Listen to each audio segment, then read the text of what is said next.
Happy Devils Wednesday. This is the State of the Fan Address, episode 61, titled Mailbag Questions or Comments. We are taking them now live. We are live in the Primetime Radio virtual studio, all powered by Nova Product Design. I am your host, Sam Wu, here with Pucks and Pitchforks blog editor-in-chief. We are both in saunas right now, Nick, because our AC broke.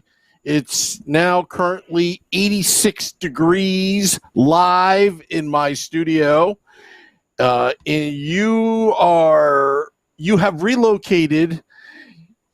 You're in the doghouse right now, in the garage somewhere in sunny Florida. So right now we're sweating. I got my bottle of water here. We're going to be answering our mailbag questions, comments. Nick, I got to apologize to you. You brought this up, the show format last week. Miscommunication, a little forgetfulness, but I tried to totally redeem myself, begging for forgiveness from the fans, putting it out there, and then suddenly we got an influx of mailbag questions, comments, a lot of comments on Twitter at Let's Go Devils Pod or Pitchfork Puck, and on Facebook Live, YouTube Live, Twitch, Periscope, Twitter. We want to hear your comments, your questions, because we are the most commented Devils podcast in the history of Devils podcasts. Nick, how are you tonight? I'm good. Yeah, I mean, it's I got to just hand it to Vinny Parisi because people like him better than me. And there's like a million reasons why, because I'm me and he's him. One of the nicest guys in the world. But he got a lot of the questions for us, too. He put it out there on Twitter, and I'm sorry about the podcast studio is currently under construction, and we're away for a couple of weeks while Nick Villano gets his Tim the Toolman Taylor on, I guess. Yeah. I mean, this is the start of a new studio, a new era, the State of the Fan Address. We're all transitioning right now, and but yeah, so. You look good. You sound good. I know that you're going to put some studio acoustics in there in a couple weeks. See, I'm trying to hold you to it because now the whole world knows that we're talking live, and I just called. Yeah. You better get it done in 2 weeks, buddy, or else you're going to get some mean text messages from me. Hey, do you hear that echo in the background? But anyway, so we decided to do something different tonight. Answering our mailbag. I mean, I get emails all the time. You get emails all the time as well. The Pucks and Pitchforks blog, very popular blog. A lot of great questions. And, I would encourage everybody to either tweet us live right now or on Facebook Live. You can comment in the comments section. We'd like to hear some of your comments, thoughts, or any kind of question you want to ask us. And I know I'm getting a little wordy here, Nick, but I got to tell you, you know what really bothers me? When we're doing this actually live right now. Like, we're actually doing this live. There's fake lives out there. I was watching something, and I posted on my Facebook account saying that they're going live, and then they're going live to somebody in South Africa, but you see it's like sunny as hell outside. They're not doing it live. We're doing it live. I mean, look, see? We're doing it live. You see that? Facebook Live, Twitter, Periscope, YouTube Live. And this is one of the coolest things about doing things live is we get to answer live questions or comments live. So if you didn't email me at sam@letsgodevils.com or tweet or Facebook and you're watching right now, it's not too late. Comment up below, tweet below. So where should we start off, Nick? Where should we I start gave you off? the list, though. I gave you the power. You send them to me, and I'll do my best to answer them. I'll bounce some things off you. Let's just kind of go for it. Okay. I didn't like Steve Palumbo's question. We'll save that for a little later. I don't know if you saw that. Steve Sorry, always. Steve. All right. So on Twitter at CTS Sports Work. How do the Devils decrease goals against when they already have good goaltending?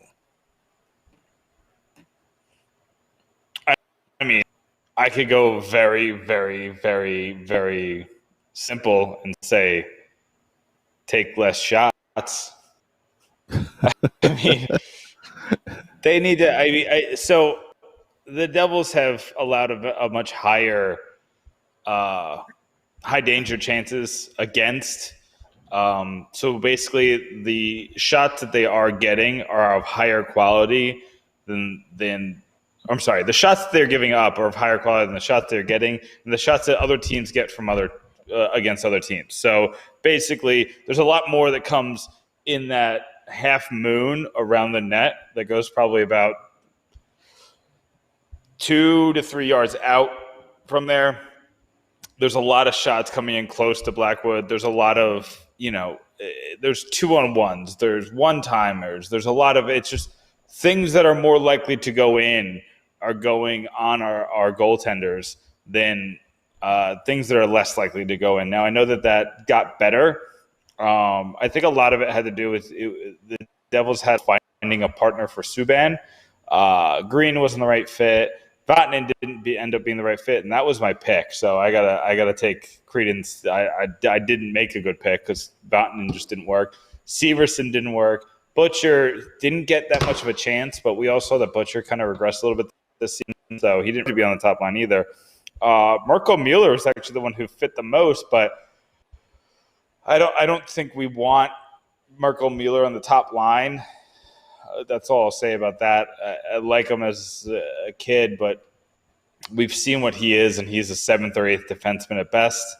So I think that fitting someone of a PK Subban and cutting down on those high danger chances is how you get that goals against down while still having a consistent Mackenzie Blackwood.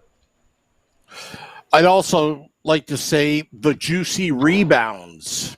That has been a problem. I mean, you could have great goaltending, either Mackenzie Blackwood or Corey Schneider, but there have been a lot of high-risk scoring chances that the opposing team is having just by leaving these juicy rebounds. The defense, you got to clear them.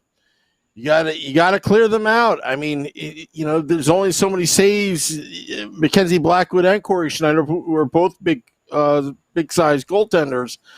But if you can limit those chances, the second, third, and fourth chances, you will get that goals against average down. And I think that's something I like to see the defense improve on. But I did notice towards the last 6 weeks of the season, Nick, they started to get better with that. I mean, PK Subban, we saw his work ethic, his workouts last summer, right? Last summer. And the guy was bulky. It's all about speed. Speed kills. And I think PK was taking his strength and conditioning too seriously. Now, I like the enthusiasm. I like the work ethic. I like the attention to detail. However, this is hockey. You're not a running back. You're not a offensive lineman. You got to keep up with these speedy forwards in this NHL. They are skilled. They are fast. And it doesn't matter how much brawn you have. If you can't keep up with them, they'll just fly right by you. So that's how you can keep your goals against average down. Yeah, I think we answered that question. Now, I just want to say we didn't forget, but happy anniversary to the 2000 Stanley Cup winning team, June 10th, the year 2000. Today is June 10th, the year 2020. I remember house sitting for a professor and in a log cabin in the middle of central Pennsylvania where you can't even see any lights. Nick? Oh. Yeah. Say it again, I'm sorry. I actually turned the sound on my tweets, on my Twitter. Yes. That's okay. We're getting used to the new Nick Villano studio somewhere in Florida. But anyway, so I spent half of the night chopping down this tree, limb by limb, the branches, because the satellite signal, anytime, it was a windy night, by the way, in the central PA, and it kept on blowing the leaves. I kept on losing the signal. Anytime the Devils did anything good, like scoring, that went out. So, but that's my favorite memories of 2000. But especially beating the Flyers, coming back, beating the Flyers, Larry Robinson tirade. Don't forget Stevie Brule and Steve Kelly. Anyway, so let's go to our second question at Jim Bringer, I think that's how you pronounce it, on Twitter. Most devastating playoff loss. I'll go first. It'll always and forever be Carolina in 2009. That was, I know it was 1 minute and 1 minute and 20 seconds. It was still a 7-game series. The Devils, for so long, were failing to get out of the first round. They were kind of getting to be the point where they were getting in that St. Louis Blues territory. If you remember St. Louis Blues, I believe they made the playoffs like 12 years in a row and did nothing, ever. They just made the playoffs, and that was it. That was good enough for them. Move on. Made marginal moves in the offseason. The Devils were getting to that point. We're like, we're finally get past the first round. Maybe we'll make some noise. Brodeur looks really good. And then, Eric Stahl happened. And that's the moment that having the lead with 2 minutes left, the best goaltender of all time. And then not only do you allow them to tie it up, but you also give up the game losing goal. It hurt. I don't think I've ever been that mad at a sporting event in my entire life, ever. And that includes the Stanley Cup losses.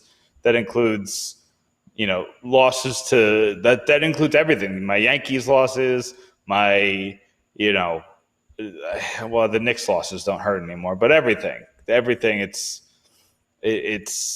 It was the most painful loss I've ever felt in sports. Yeah, there have been many painful losses. I would go with 94. Eastern Conference Finals, Game 7. I was so mad that night. I was so pissed. But I thought I was pissed. The friend that I was even more pissed. And I witnessed, and I was in high school at the time, but I witnessed a 17-year-old kid literally pissed off, went outside with a sledgehammer and took out a tree. He was that pissed. And I told my friend at the time, dude, you got to calm down. And you know what he said to me? Because just remember, those that weren't alive back then and are watching this podcast right now, this is what he said to me. And remember, the Devils had not won the cup. The 19 never chance would live on forever because there was a chance at that moment that we may not be able to chant 1940 anymore. But he said to me, Sam, you don't understand. We'll never hear the end of it. And that's where I realized how big of a loss that was. So that was devastating. Not to be negative, but, that was the question, right? Jim? Yeah. He brought us to a dark place. Yeah. The other one was 2001 against Stanley Cup Finals Game 7. That was devastating because, I don't know, I like to make up conspiracy theories. I still think it was rigged for Ray Bourque. Still mad about it. And 2016, the Scuderi, we talked to Ryan Carter last week. Ryan Carter was on the State of Fan address. I went back to the replay. And I was the one that I go back to the replay. If you just rewind just a little bit, and I have a still shot of it, that was actually the missed call. There was the icing. That should have been icing. But enough of the negativity. Should we move on to the next question? Let's move on. Let's keep them coming. Let's get tons of questions from people. After this question, because it's tough. It's tough to do these live questions, but after this question, we're going to do some look in the Facebook Live and Twitter Periscope. Any questions that anybody has for us? There's already a couple. You got some to choose from. Yeah. So at RJC-Sport on Twitter, New Jersey should at least have at least one draft pick between 5 to 10. Is there a player that we should hope isn't available? For example, if Rossi is there at 8, he seemed to be the obvious choice. What player that will realistically be available should we hope for in the top 10? Nick, I'll let you take this one. All right. So there's two questions here. Which ones do we not want? Which ones do right? Is that the same one? Sorry, Nick, you're breaking up. Can you repeat that again? I'm interpreting it as two different questions. Basically, it's who should not want, who should I want them to take? Is how you interpreted that? Yeah. Sorry, you're breaking up again. Let me fix your audio from here. Let me answer this. I'm still holding out hope that the Devils will have the first overall pick.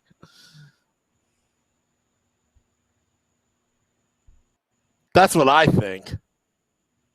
What do you think, Nick? I'm going to answer his question of between 5 and 10. The player I absolutely don't want is Jake Sanderson. I think he's an average prospect that's going in the top 10 because there's a lot of upside downside players on defense, and they just want a second defenseman because that's just how the draft goes. So I don't want Jake Sanderson. I will be legitimately sad if they take him. I like Rossi.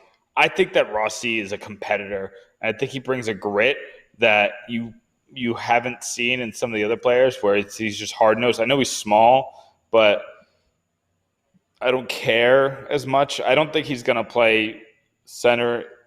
I know he's playing center right now in for the Ottawa 67s, but I don't think that he plays a lot of center in the big leagues. I think he's got NHL-ready talent already, and that he's got a motor in him, and he's got a drive. It's like Miles Wood with a ton of skill, So, and I like Miles Wood. I know a lot of people are down on Miles Wood, but think about Miles Wood if he had the same motor, but just he could finish. Or he could find the right play, and he had a ton of hockey IQ. That's what Marco Rossi reminds me of. Gotcha. All right, well, let's look in the Facebook Live right now. You said that you saw a couple questions in there, Nick. You can find us at Let's Go Devils Podcast. You see a couple questions in there? I saw them before. I took down the stream to try to make my feed a little bit better. Try not to hurt the internet. I know we had a couple from Matt Junio. We had one from Matt Junio, and we had one from I believe Rich. Talking about there was something about goalies. Here, I could probably pull up my phone and that make life easier. No. Actually, let me read it off to you. You're in a compromised position. You're in a garage somewhere in Florida, and I'm in a sauna somewhere in New Jersey. Matt Junio, Nick and Sam, what do you think about the NHL season being shifted permanently the season ends in July. Looked at the Facebook Live. I think I don't like it. I don't like it personally. I like that we're going to get hockey again and we're going to watch some hockey, and I'm excited to watch hockey. But the Devils aren't going to play until January. Like, that is realistic. We're going to start the season with the Winter Classic. Here's my idea, and I came up with this, Sam, a couple days ago. So tell me what you think. What do you think about the Devils and the 6 other teams starting the season early? What do you think about them starting it December 1st? And only those 7 teams play each other. They get a jump on the season. And maybe each week you add, maybe the first week you add the, the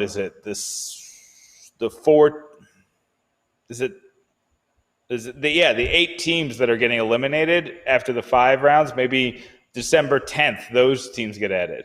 And then the teams that got eliminated in the first round, the round of 16, those teams get eliminated, or those teams get added Christmas week.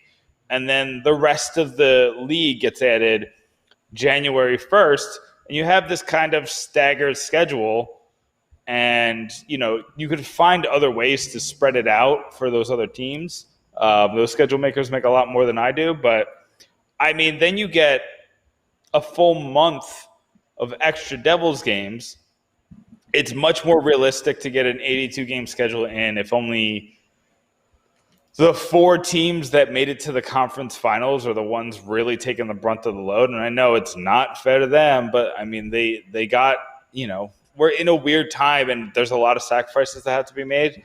And if you can get hockey with fans in the stands December 1st, and I know the cases are going up in New Jersey. I don't know if they're going to New Jersey. I know they're going up in Florida. And I know they're going to places like Arizona. But if we can get this curve back down and we kind of get through the summer and we're doing all right, I think getting the Devils to play on December 1st and getting the other 6 teams like Buffalo and Los Angeles and all those, to shake off the rust against each other instead of the Devils going to play the Blues on January 5th and just getting demolished because Mackenzie Blackwood hasn't faced real hockey in 7 months, 9 months, whatever it ends up being at that point. Or throwing Corey Schneider out there, when he just got his groove back again to try to gain some confidence, taking on the Carolina Hurricanes. It's just like none of that makes sense. It makes much more sense to me to have those teams cut their teeth against each other, then they won't play each other again for the rest of the year, or however you have to work it out with divisions and things like that, and get those games out of the way, and then you get December hockey. I think that makes sense. What do you think, Sam? Well, I think hockey has been traditionally post-Christmas sport. Yes, we love October. We love to get back in the groove.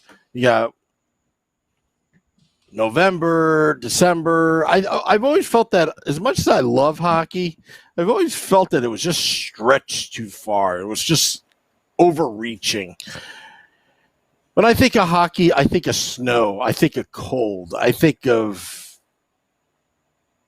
that nature. But then again, you've got teams in Arizona, Florida, Dallas. So the game has changed quite a bit.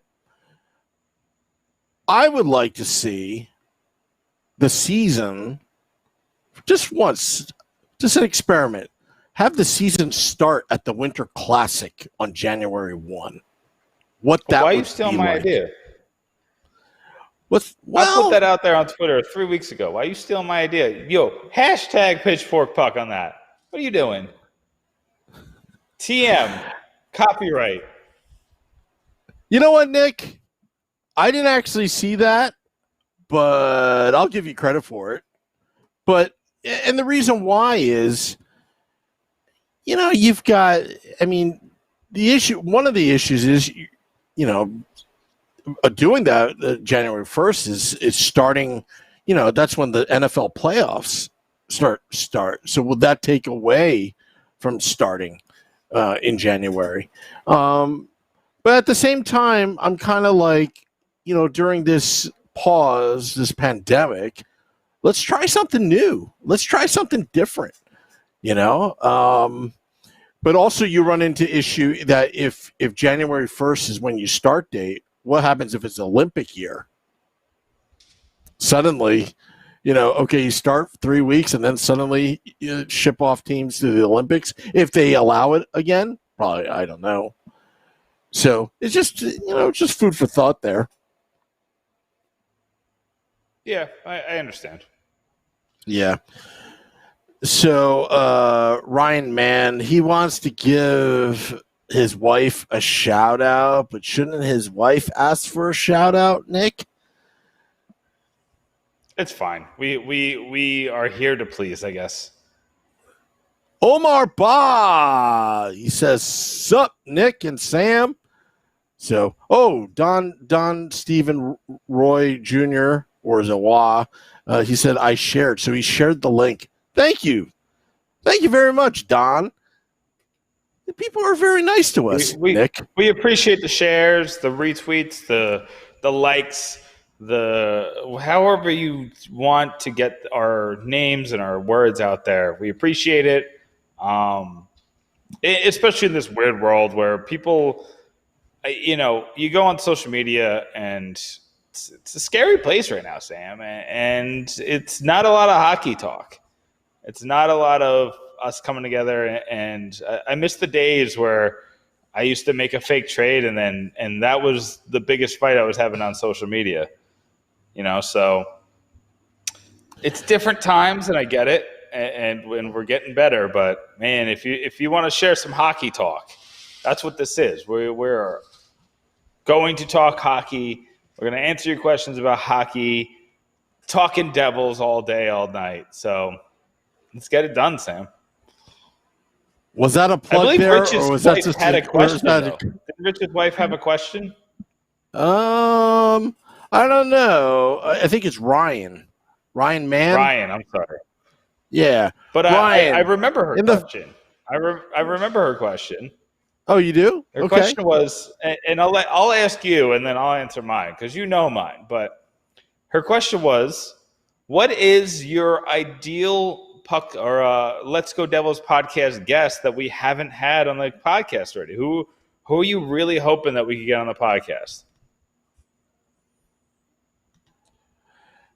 Sherry Ross. I would love to have her on the podcast. Oh, I would love to talk to Sherry Ross. She is one of the most knowledgeable hockey people in the world. She just knows so much. I would like to just pick her brain for a couple minutes. I'd like to have lunch with Sherry Ross and pick her brain. Not so much the podcast. She's so smart. I actually one time I had the good fortune to sit behind Matt and Sherry. I have pictures of this. And one of the things, like Matt had his iPad, his setup, calling the game. I saw Sherry's notes. My goodness, is she organized? Holy crap. Like, if any journalist or aspiring sports commentator wants to take a look at what it takes to be good, look at I was seeing Sherry Ross's notes and reading through it. I was like, half of this stuff she doesn't even use on air. She won't have a chance. And half of this stuff I've never heard of before. Like fun facts, something about the player or last 10 games, lost 2 miles per hour on the speed, like crap like that. It's like, how do you know all this? That's what a good reporter does, right? So, but that's, I would love to have a conversation with her about preparation before broadcasting a game, Nick, because me preparing for this podcast, I forget stuff all the time. Was that a bad joke? It's okay. Yeah. Okay. It's fine. So, but anyway, so we're taking questions, comments live. We are really live in the Facebook Live, Twitter, Periscope, YouTube Live, Twitch. I'm going to skip over this Twitter question, but Jake Wakely on Twitter writes, the Devils' biggest off-season acquisition will be whom?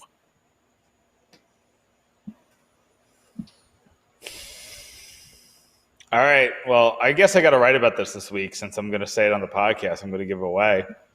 But I think the Devils' biggest offseason acquisition is going to be Patrick Laine. I think that the Winnipeg Jets signed him to keep him for a little while. I think they have maybe a little bit of an understanding. I think he has – I know Braden Point has 2 years left after this year, and the Lightning are going to have trouble re-signing him. He's another player that I looked at, but I think the Lightning are going to keep him throughout this time because they just want a cup. And even if they win it this year, they want like another cup. Like I don't think – I think they're going to be happy if they keep him to win now. But the Jets – they got to where they got to thanks to Connor Hellebuyck. And we've seen in the past with Bobrovsky, with Luongo, with Schneider, with a lot of these goalies who carry teams, it's hard to sustain because it's so tiring and exhausting and it beats up their bodies. So I think that they're going to have to really look themselves in the mirror and be like, who are we? Where are we? Let's get assets for this guy. It's going to cost a lot. But I don't know how much of it we're going to be heartbroken to see leave. I think if we called them and said, here's Arizona and Vancouver's draft pick, they might say yes.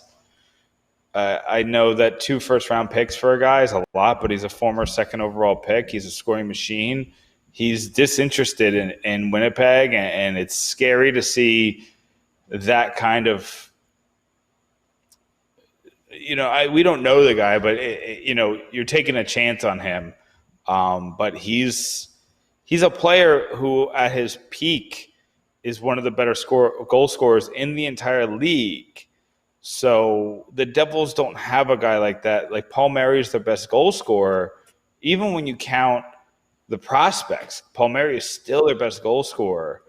And I think that they just need more of that. You got Nolan Foote, who is either a year off or ready to go, but he's still a bottom 6 forward if he's ready to go. He has some scoring upside. He definitely has one of the better shots in the entire organization, but you just need somebody who's proven commodity on the goal scoring side. And I think Patrick Laine is that player, and I think the Devils have the best asset to get him. I think the Jets are just willing to move him. Well, Ryan Mann says in the Facebook Live, he says, if the Devils get Laine this summer, I'll get a Let's Go Devils podcast tattoo. Well, here is a little plug. I screenshot that. So, Ryan, don't be like Tim Clark Callahan and just suddenly disappear because we don't know where one of our hardcore fans went.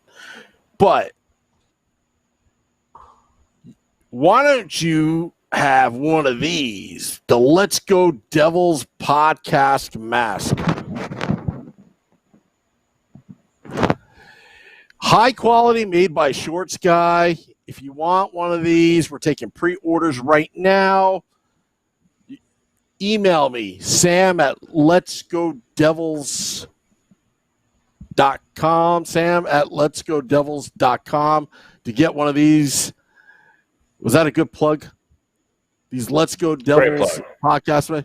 Now, there's a stipulation. We haven't tested these if they really work or not, so it's at your risk. I don't want the podcast to get sued. Hey, I got COVID and I wore this on. You said it would work. But if we do get sued, it would just be Nick Villano's podcast, and I'll just disappear like Tim Clark Callahan. Anyway, sorry, just babbling right now. Let's go back to the questions. Let me just ask Facebook Live. Do you guys like that mask? Would you actually buy that mask? Email me at sam@letsgodevils.com. All right, so more Twitter questions at Let's Go Devils Pod, at Pitchfork Puck. The Rock Faithful on Twitter. Do you agree that number 13 should be the captain?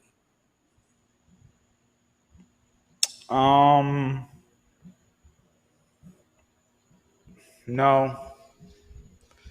I think it should be Zajac.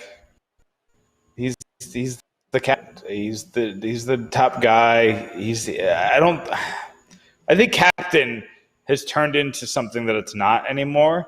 It's turned into, let's just give the best player the C so everybody thinks that he's the leader when he doesn't need to be. I think that think about it. 2 years ago, till Andy Green left, so you give Taylor Hall the C. And now we're seeing that would have been a big mistake. So I don't want to just give it to him because we think he's going to be the best player on the team, or because I think he's a leader. I think he deserves the A, but I think that it goes Zajac, Palmieri, then Nico. So I think Nico has shown us a lot this past season, but give it some more time. I think eventually he'll be captain. If there's going to be a stopgap in between, I agree with you about Travis Zajac being very loyal to the organization. First round pick for the Devils in 2004. It's been here for a while. Don writes, heck yeah, those masks are awesome. Thank you, Don. Michael Borga writes, Nico. Yeah, so let's go on to the next question, Nick. And then after this, I like to read an email as well. Sports Nerd 87 writes on Twitter, if you had the number 2 overall pick, who would you take? The number 2 overall pick? Yeah, number 2 overall pick. Yes, it causes some problems down the line, but I'm still taking Quentin Byfield. He's the second best player, and I don't think it's close. I like Stützle, the German. I think he's going to be a really good player, but I think Byfield is 2. I just think he's big, he's fast, he's got a lot of skill. I've seen people who think he's got to be better than Lafreniere. I don't think that personally, but I've seen people say that, and Lafreniere is one of the best winger prospects I've seen in a long time. So the fact that people are saying that about Byfield, he's a center, which is probably why the question's coming up, that if the Devils get the second overall pick, are we really going to take another center when you have Hughes, Nico, and the fact that, people are bringing up Zaka, but they played Zaka on the wing a lot last year, so they clearly don't mind doing it. I know they played McLeod at center the whole time last year, trying to get him used to that position, trying to see what he can do, but I don't think you can do that anymore with McLeod. I think that he is going to end up where he ends up, and you figure it out from there. But I take Byfield because Byfield's going to immediately come in. You kind of get creative, and I think the Devils are going to change their philosophy if they do that, because I don't think you have to trade Zajac automatically if you take Byfield. I think you kind of change especially since you're getting a new coach, you change the offensive structure and you kind of have more of a playmaker scorer type structure. I think the problem with having so many centers is a lot of people want to be puck handlers, but it's just like how the NBA changed their philosophy to have more and more shooters and make that the philosophy instead of the underneath players and the passers. I think that what the NHL is going to do is you're going to have 2 playmakers on each side. The centers are just kind of roam, on this side and that side, and then you're going to have a scorer like Palmieri who's going to move around and just focus on getting open. And once he's open, these 2 players who have been cycling the puck can find the open man and then boom, one-timer. I think that that's how the Devils can situate things if they get Byfield. If they don't get Byfield, if they get the number 3 overall pick and they take Stützle or Drysdale, I think that, they can kind of stick to a more traditional format. But I think you take the best player, and the best player, in my opinion, is Byfield. All right, I'm going to read a couple emails. We got Doug D. He We could do these emails rapid me. fire questions. Yeah. Well, this is a couple comments. This one's actually a comment. Hey, Sam, love the podcast featuring Ryan Carter. Also, your comments about the Game 6 icing non-call. 2011, 2012 was my favorite. Still love Covey, sorry. But he said that the 2012 Devils was so effing awesome. I would request you all get any of the players from that team on your show. Zuby would be fun. Remember Zubris? Love Zubris. Love the show. Thank you for the work you put into it. Yep. Big number 8. Also, I want to show you, let me pull his name. I showed you this before the podcast, Nick. Sorry, people's names just get buried. Is Tony Caparelli. He sent some pictures in. It was pretty cool. This was in response to having Phil Pritchard, the keeper of the cup, on. Some of his work, some of his designs, I guess. Something with the artistic type. Pretty cool. You can see that Tony Cap. Yeah, I mean, this is awesome. I mean, this is the kind of stuff I get on a weekly, sometimes daily basis. People actually email us. We respond back off air. But this is a cool format that we're doing right now, Nick.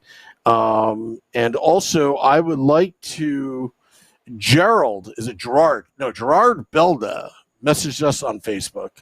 Hi, I wanted to request a fan draft question to be answered on a future podcast.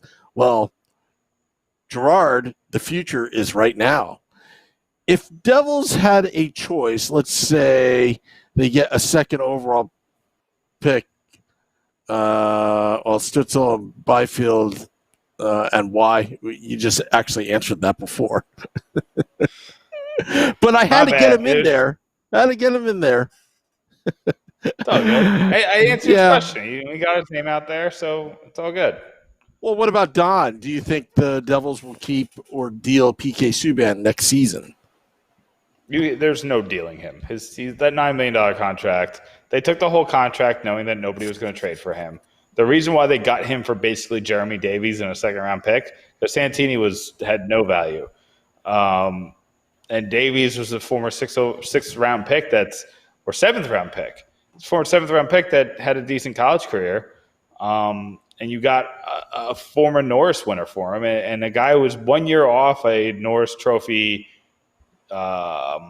nomination. So I'm not even looking to trade him. I think he's really good for the Devils. Have you seen what he's done this offseason? Listen, I know a lot of people think that he's a glory hog or whatever you want to call it. I don't know what the words you want to use, but he's not. I don't think he's that. I think he's a guy who he does have his eyes on his future, and that's smart, but that could be good for the Devils. I mean, he could be a guy who comes around for 40 or 50 years and provides entertainment for fans for 40 and 50 years. While I also think that he's a good defenseman still. He had a really bad start. He was one of the reasons why the Devils were so bad in the beginning. It was mostly Corey and Mackenzie Blackwood being really bad. We forget that Blackwood was god-awful in October because he was so good at December on. But the goalies were terrible. The defense was disheveled. The game plan was awful. And I think I'm giving this whole team a pass. We got rid of a lot of players and got some really good pieces in return. And I think that they could retool and we could get just as excited for next year's team. It's going to be a weird offseason, so I don't know what that means. But if you get a defenseman and you get a scorer, I think you're in much better shape, especially with all the young players coming in. I've listened to a couple of interviews with PK. He talked about how they were one of the youngest teams in the league. But I'm babbling on. I don't think there's any reason to trade PK because his value is basically low, so you're not going to get anything really that good for him. and you're just getting rid of him to get rid of the contract, and the Devils have plenty of cap space. All right, so let's do a little bit. 3 more questions that I have on the list here, and then we'll try to get Charlie Borges on for the game. At Section 208 on Twitter, are the Devils ownership group spreading themselves too thin financially in their attempt to buy the New York Mets? Right now, Josh Harris alone is worth $5.1 billion. David Blitzer, I think, is just under $1 billion last time I checked, but that was a while ago that I checked, so I don't know his exact value. No, they're fine financially. They wouldn't get into this if it wasn't for financials. But the rumor has it the reason they're in this because they want to get SN, which is, I think, is also owned by the Wilpons. I'd have to double check that, but yes, that's big. Yes, it is. That's big because obviously I think that they would want to put the Devils and the Sixers on on that channel. I want you to wait until you're celebrating the Devils getting off MSG, because think about how many networks SNY has, and if they have the one network and they got the Mets, the Sixers, and the Devils, guess who's third banana in that? That's the Devils, I would think. I don't know how they're going to treat the Sixers in New York, but if you have NBA, MLB, and NHL, the ratings are going to go to the first two, and I think the Devils could have nights where they have nowhere to play. So I'm not celebrating this. I'm actually kind of rooting against it because at least now most Devils games are still on TV. The MSG Go app plays them all. I'm not happy with how they're treated by MSG, but it could be very worse. Just remember that. Yeah, well, you know what? It's very interesting, the scenario that you brought up about having a true RSN with the Mets, Devils, and Sixers. They'll probably rebrand it to the Harris Blitzer Sports Entertainment Network TV or whatnot. But it should be interesting if they do that. But just remember one thing. In New Jersey, you've got the New York affiliates and you got the Philadelphia affiliates. If New Jersey was its own TV market, I believe it would be the 4th largest market in the United States alone. Or if you combine New York, I think I read that somewhere. If New Jersey actually had its own TV market, it would be like one of the largest in the country because of South and North Jersey, which is split to, New York, Philadelphia, and Steve Palumbo. It's kind of like Taylor Ham and Pork Roll. But anyway, let's move on. So, Kevin, positives on Twitter. Who do you think the coach and GM will be? And do you think we can re-sign Nikita Gusev or Kyle Palmieri? I think that the coach is going to be – you're not going to like this. I think the coach is going to be Stevens. And I don't like it, but I think Gallant's going to get a better job. And I don't think they're going to bring back Nasruddin because they have Matt Dello and a lot more analytics guys who can see that the Devils were carried by a good goalie. So I don't think it'll be Nas, but I think it's going to end up being John Stevens. Yeah. And for the other question, I think they can re-sign Palmieri. I have no idea what Gusev must be thinking right now. You got to remember that this pandemic is going to change a lot of how these international players feel. And being so far away from home when a global pandemic happened, that's going to change a lot of people personally. So there's no way to tell what Russian and Swedish and other players of that ilk. I'm a little worried about Jesper Bratt, to tell you the truth, because Jesper Bratt's contract's up, and I don't know, and I have no inside source on this. Nobody's told me this.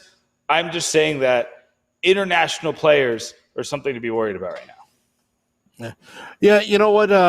Also, I'm just reading a comment, Joe Stanzelo. I would love it to be that Harris and Blitzer acquire SNY outright. I don't know about that. I'll tell you the reason why. Because there's one thing about the Wilpons that are very good at. They love sports talk radio. For the most part, they let Gary Cohen, Keith Hernandez, and Ron Darling, and all them speak freely. I mean, listening to some of the SNY broadcasts, I mean, they're talking about Bernie Madoff. Like, if that was the Yes Network, that would be just censored. Like, you're not going to talk it. You're going to be fired. Like, that's one good thing about SNY is content-wise, they speak freely. Now, would Harrison Blitzer and that ownership group, would they allow that kind of creative freedom? I'm not so sure. I don't know. I don't know what it would be like, but I hope the chemistry doesn't change because I really do enjoyed candid sports talk. David Phillips on Twitter. This is the last question from the list. Nick, why won't Josh Harris stop being cheap and hire a good head coach? He's not cheap. Yeah, I mean, he spent a lot of money to fire John Hines and Ray Shero in the first year of contract extensions. That was not a cheap move. That's going to be a move that cost them millions and millions of dollars. I think. Do you know what I think they're doing? And I think it's going to take us a while to hire a coach because I want to see if I think they want to see who gets fired after the first round of playoffs. And I think, and I've said this over and over and over again, and I think because it just makes sense. Why not wait to see if John Cooper gets fired? And then hand him a blank check. John Cooper would be the perfect coach for this team. It would make so much sense. John Cooper could make this team a playoff team next year. I think he's that good. Well, we shall see. Okay. So let's see here. I am going to get Charlie. He's probably eating some guinea pig right now. And Nick, why don't you talk to Facebook Live? Yeah, you guys have sent in some great questions. Sorry we were kind of late to the game. Me and Sam had some crazy weeks and a little miscommunication. So we both apologize for that. But you guys sent in some really good questions. Funny thing is, I'm just looking around Twitter to see what people are talking about. And obviously the MLB draft is happening right now. And it's not getting good reviews about how they are presenting it. So I think that this is one of those things. Like, I think a lot of people liked how the NFL did it, but I think the NFL also, people like the NFL draft, and I think that they did the best with what they could. And there was just something to watch after a few weeks of nothing. So I think people really enjoyed that part. But the MLB draft, now that things are starting to open up and we're starting to get other options, I think people are starting to be a little bit more critical, and it didn't do well in terms of public opinion. So, but the Yankees just selected a catcher, Wells, out of Las Vegas, Nevada. So, cool, good for the Yankees. I don't know, very interesting, but a lot of great questions tonight. Next time we do this, we'll give a little bit more time for you guys to get your questions out there. So hey, I got a question for you. Yeah, what's Charlie's number? Oh, jeez.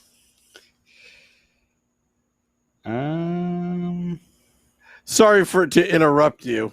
I didn't mean to, but well, now you have to stall. You have to talk. All right, so I'll stall for a couple minutes while he finds Charlie's number. You know what I think? I think this should be a commercial break of these new masks. You want this kind of Let's Go Devils podcast mask? This is the other one. Yeah. Is that cool, Nick, or what? This mask? This is another design. I'm still waiting by for my t-shirt. You didn't get a t-shirt from us? Not of that one. Look at that. We didn't send it to you. You know what? I think, I had it with me when I visited down in Florida. I just simply forgot. It was actually sitting in my truck. That doesn't help me, Sam.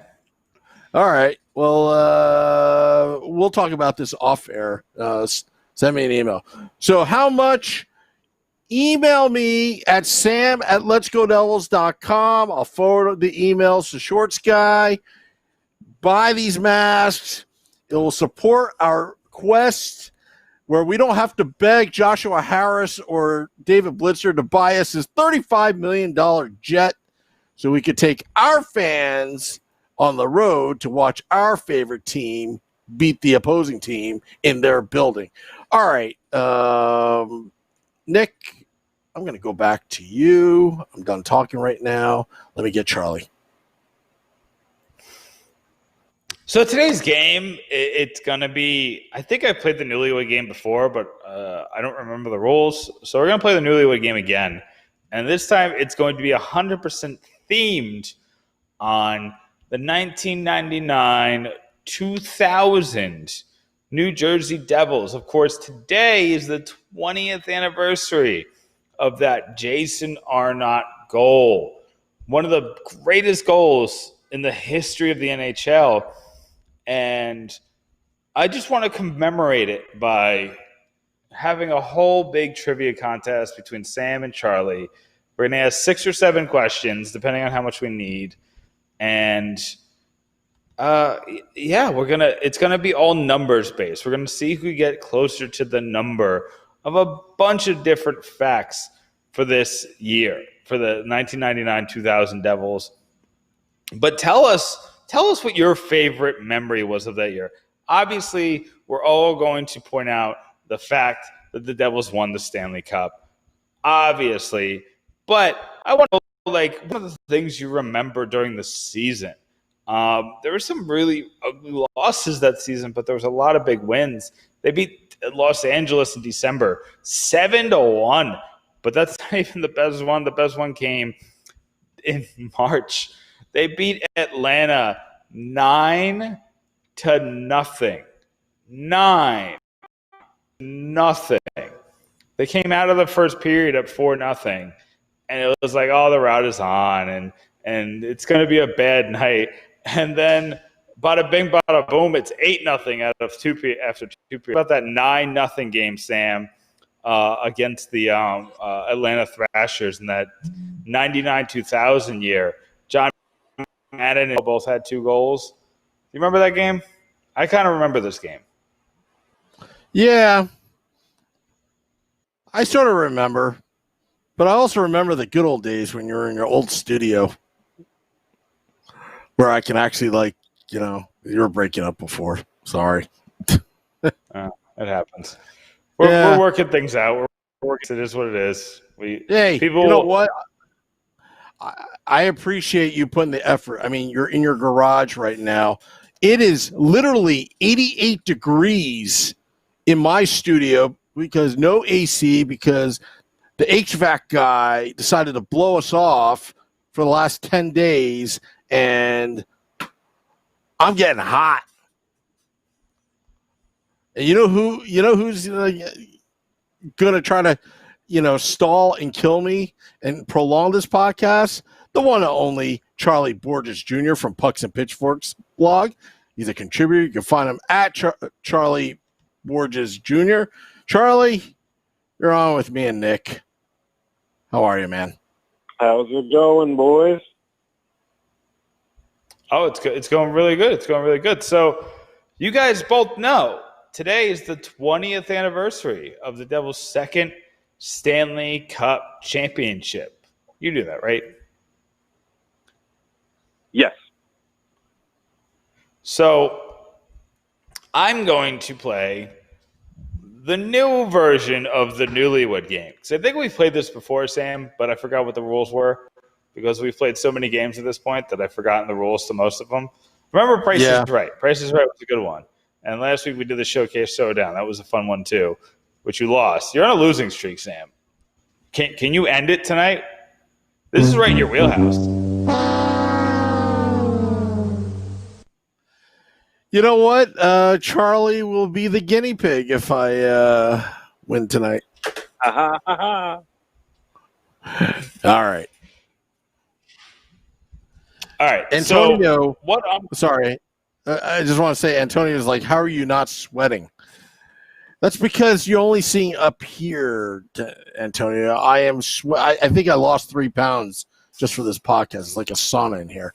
But it's okay. It's all right. But if you guys see me pass out, call 911. Anyway, go ahead, We Nick. won't know where to send it, but we'll figure it out. Yep. All right. So what we're going to do is we're doing a numbers-based game. I'm going to give you certain facts about the 1999-2000 Devils. They could come from all over the place. Then we're going to have each of you guess each question. And whoever comes closest to the number will win that category. We're going to have 7 of these because we're going to play it like the Stanley Cup. Okay. Do we understand the rules? Got it. Charlie goes first. Okay. Question number 1. To see how well you know those 1999-2000 Devils. I was 6 years We old. all know. You're fine. You'll make it work. We all know that Jason Arnott scored the game-winning goal, double overtime, of a pass from Patrick Elias to give the Devils a walk-off win. At what time in the double overtime period did he score that goal?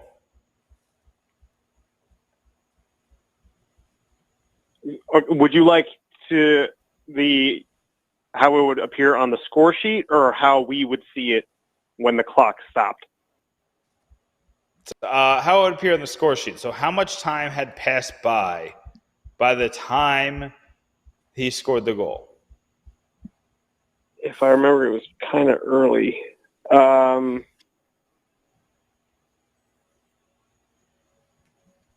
would like to say I'm going to go 7:32. Sam? 11 minutes and 13 seconds. All right, category 1 goes to Charlie. He was less than a minute off.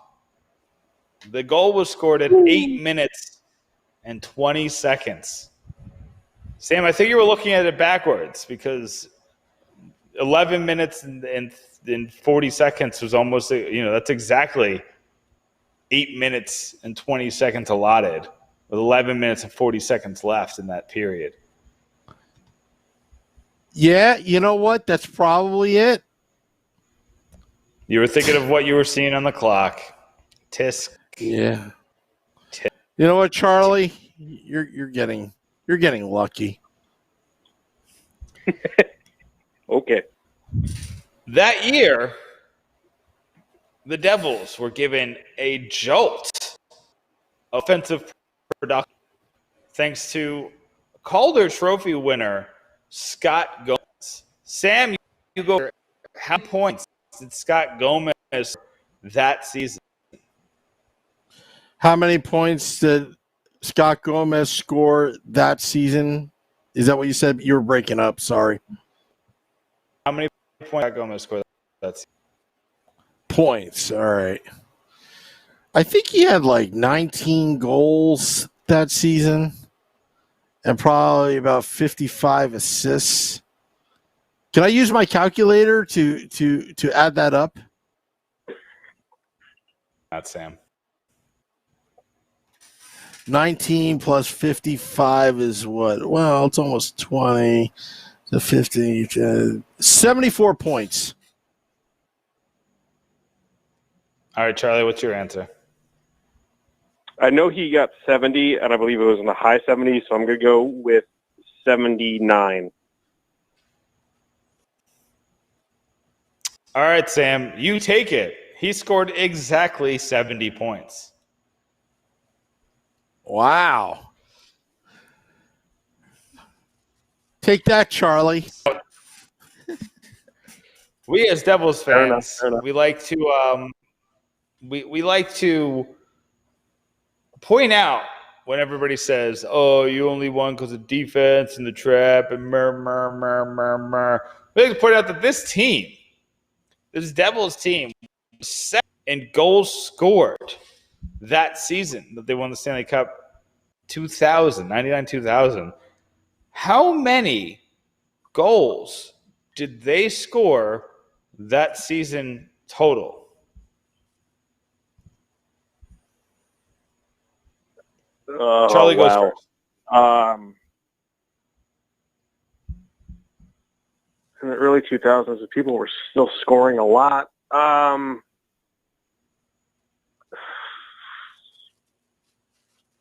I am going to go with 298. Sam, what's your answer? I'm going to go with 347. Yeah, guys, this was still the late 90s, early 2000s when nobody was scoring. This was what caused the lockout. 251. So Charlie he wasn't very close, but he was closer. So congrats, Charlie. Thank you. 2-1. So Sam, Martin Brodeur was in the middle of a run where he got Vezina Trophy votes for, hold on, let me count this.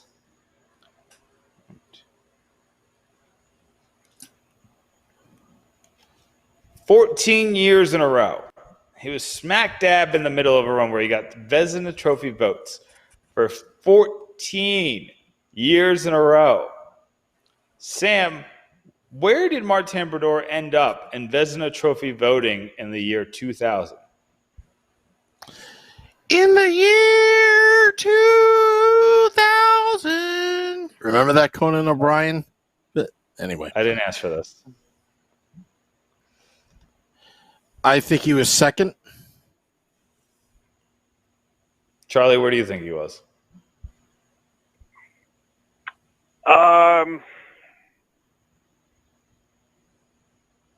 My rationale here, I believe this is the year that somebody random won the Vezina,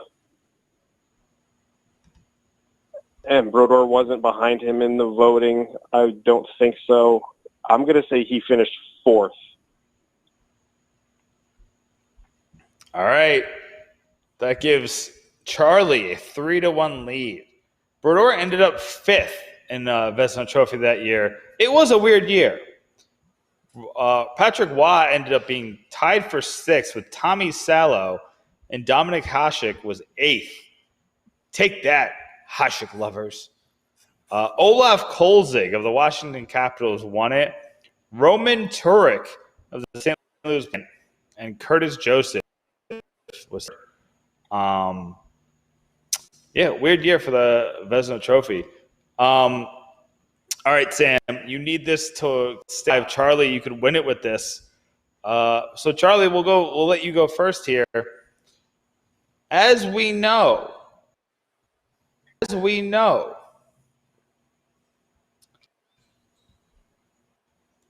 Lamoriello did not want his players to have a number over 30. Therefore, a lot of the times during the season, people would double up on numbers.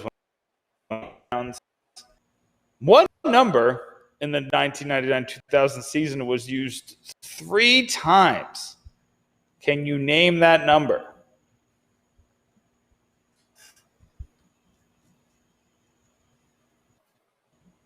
Three times? By 3 different players is what I mean.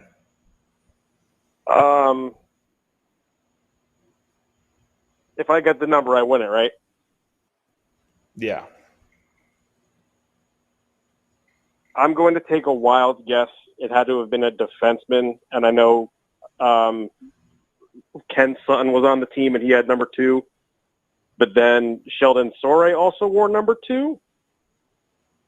So I don't know if that was a third one, but those are just two people that wore that number, so I'm going to go with number 2. There was a third guy that wore it. Sam, he dunked on you. He won it without even giving you a shot. I blame it on the heat. It's 88 degrees in here. That was pretty The good. humidity. Sheldon Surratt. By the way, Duron Quint was the third player who wore number 2 that season. And of the 3 players, Quint is the only one with a goal, interestingly enough. Surratt only had 8 assists. Sutton only had 2 assists. Neither had a goal. Interesting factoid. Torre was in the Malakoff deal. Yeah, he was. Who wore number 7? The only number that was besides number 1 that was a single digit at the time. Well, Charlie, you are the winner this week. You had a big piece that came out this week. Why don't you tell the Let's Go Devils podcast listeners about that piece? So I wrote, I'm going to try to keep this quick so Sam can get out of the sauna. I wrote in my personal humble opinion, the top 5 most heartbreaking playoff series losses. I know the big omission that people were harping on was the 2001 Stanley Cup final. And the reason why I didn't put that on the list, and by the way, the 2009 Carolina series was number 1. Nick, you and I have had conversations in the past about how we both question the existence of a higher power at the end of Game 7 of the 2009 series. But the reason why I didn't put the 2001 series on that list is because they won the Cup 2 years later. And as a hockey fan, even though I was very young, the story of Ray Bourque and him not being able to get to the plateau, it was a good hockey story. So as a hockey fan, it was a lot better to be than it was to be a Devils fan. So I was more than okay with leaving that off the list because I know what happened in 2003. And the other one that I'll mention was I put the 94 Rangers Eastern Conference Final at number 5. And the only reason why it was that low is because, once again, next year, Devils win the Cup. And in 2012, Adam Henrique just kind of exercised all the 1994 demons that the fan base had. So that's why it was that low. I'll tell you what, Charlie. Well, you could read more. Charlie, I got to tell you about that 94 because you didn't live through it because there was a lockout in the beginning of that season. There was a lockout in the beginning of the season, and any Devils fan had to hear it from Rangers fans in school. It was ugly. It was really ugly. If you lived through that, that would have been the number 1 most disappointing loss of all time. But I just wanted to point that out there. But that was good, though. Good points, though. But yeah, go check that out. It's on pucksandpitchforks.com, as well as a piece from Vinny Parisi on why the Devils should be trading for Johnny Gaudreau. Steve Palumbo had a cool piece looking back at Jeff Friesen's short time on the New Jersey Devils. We got a couple. We be getting creative, Sam, and I got to hand it to my writers. My writers have been stepping up. I've been moving. Obviously, I'm in a new facility. So I haven't been writing as much as I usually do, but my writers have been crushing it the past 2 months during pandemic. We're giving you the best pandemic content that you can find anywhere on the internet. I dare you to look. No offense to our friends that come on, Chris Ryan, Dan Rice, Corey Massasak, but come and get it, guys. Come on. We'll go head to head with the goats. We don't care.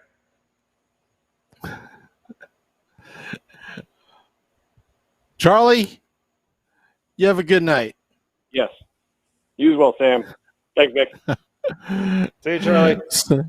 Sorry about that bad transition. I messed up there. Charlie Portis Jr. wins again. I'm on a losing streak. It's hot in here. It is hot. I think we should need to end the podcast before I pass out with a heat stroke. Yeah, I don't need to be doing this all by myself. We see that during the transitions, Sam. Yeah. So, but yeah, we just want to thank all those that participated in the mailbag. This is our really our first true mailbag bit we did. Give it a shot. Yeah. We always give it a shot. But you can still tweet us, email us if you want those masks. You can have them. At a cost, of course. Look how cool this mask is. Reminds me of the Jersey Shore. And then you got this mask. Or it could be used as a, way to sleep and be a hardcore fan. You can email me at sam@letsgodellis.com. Any last words, Nick? I'll have a couple pieces. I'll have something coming out later this week, but I'm going to be a writing machine in the next 2-3 weeks. You're going to have a lot of content from me. Thank you, Nick, for putting up your setup in the garage. Thank you for all that's joined us. Till next time, let's go Devil.